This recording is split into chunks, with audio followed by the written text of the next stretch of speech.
The man who was burying the coffin made a terrifying discovery. There was a knocking sound coming from inside the coffin. Could the deceased have been buried alive by mistake? But the body had already been examined by a doctor, so that shouldn't be possible. What exactly was happening inside the coffin? Perhaps someone really had been buried by accident, not wanting a tragedy to happen. The man gathered his courage and opened the lid of the coffin. But inside, there was only the corpse of a young boy. Mike was confused. Had he imagined the sound? He closed the lid again and resumed covering the coffin with dirt. However, as he turned away, something poked its head out of the pit, and Mike didn't notice at all. When he was about to continue shoveling dirt, what he saw in the pit instantly made his blood run cold. At some point, the coffin lid had been opened. Mike was overwhelmed with unease, dropped his shovel, and his face filled with terror. Just as he was about to run away,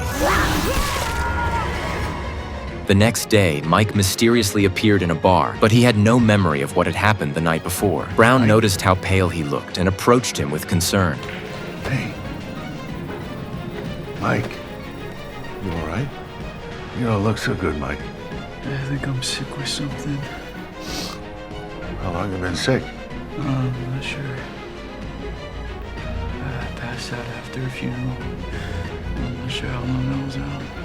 Hearing that, Brown kindly took Mike back to his place, hoping he could rest and recover. But just as he was encouraging Mike to get some early sleep, he noticed two small wounds on Mike's neck. He asked with concern where the wounds came from. Mike couldn't remember anything and curiously reached out to touch them. The moment his fingers made contact, the pain made him cry out. It was clear Mike's condition was worse than expected. With a heavy heart, Brown closed the window and told him to get some rest. But as soon as he went downstairs, strange noises began coming from upstairs, the sound of something falling. He rushed outside and saw that a pane of glass from the upstairs window had broken. Someone had climbed in through the window. Brown was horrified. He already had a feeling about what that thing might be.